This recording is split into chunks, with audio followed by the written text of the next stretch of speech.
Hey guys, our next fitness topic is plyometrics. Plyometrics is a form of exercise that involves rapid and repeated stretching and contracting of the muscles designed to increase strength.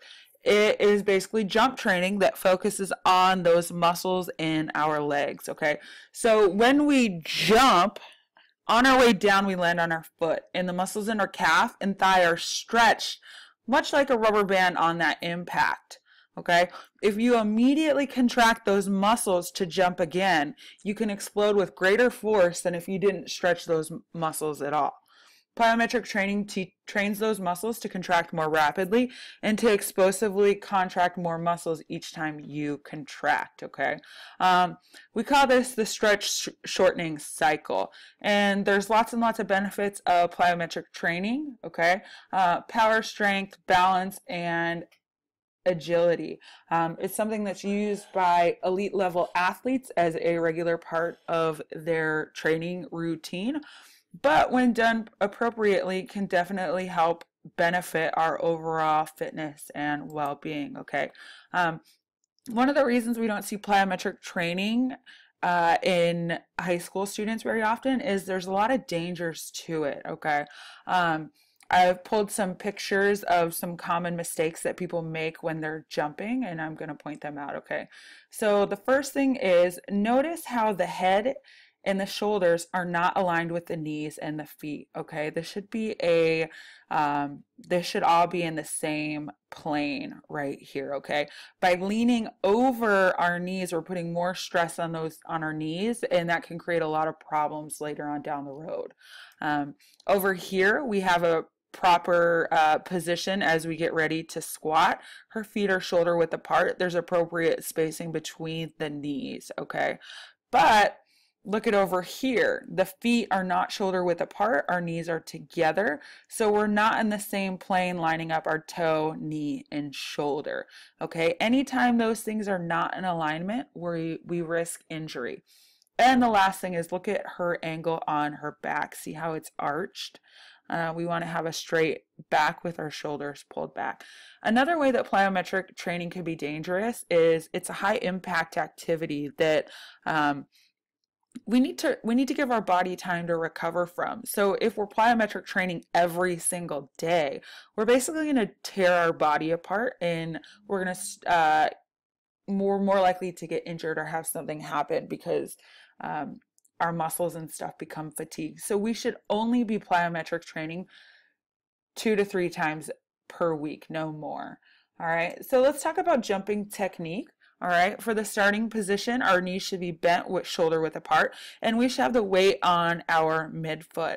For the takeoff, we should have our chest upright, and we should also utilize our arms, okay? So as we jump, our arms should start here, and we should throw them up to give us momentum in our jump, all right?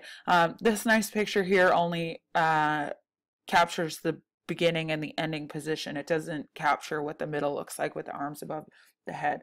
The final is the landing, okay? And most importantly, when we land, we want to land equally on the balls of our feet with our feet shoulder width apart.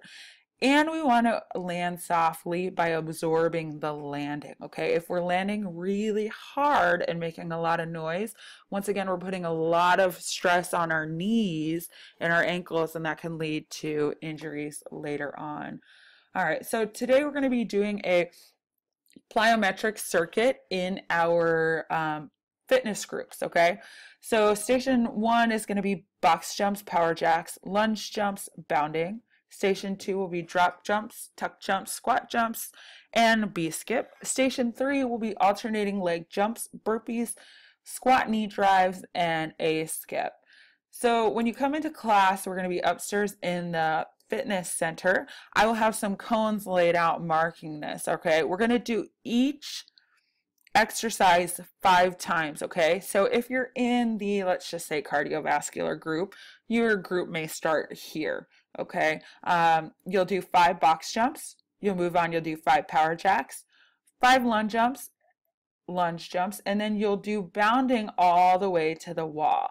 Okay, the next person in line will go once you started your third exercise, lunge jumps. Okay, we don't want to go too soon because we want to make sure that we maintain appropriate spacing and we're not running on top of each other. Okay,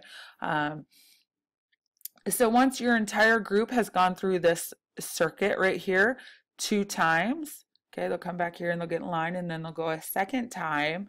Okay, we're going to rotate. So your group is going to do each station as well. Okay, so the cardio group will go from this line to this line. They'll do their drop jumps, they'll do the tuck jumps, the squat jumps, and then they'll do B skip, get back in line, and then once it's their turn, they'll go through it again. Okay, so there's going to be a little bit of recovery time between exercises, and that's just because the demands of plyometric training are really high, and we want to make sure that nobody's getting hurt. Okay, I have also included a link to the basic plyometric exercises of what you guys will be doing.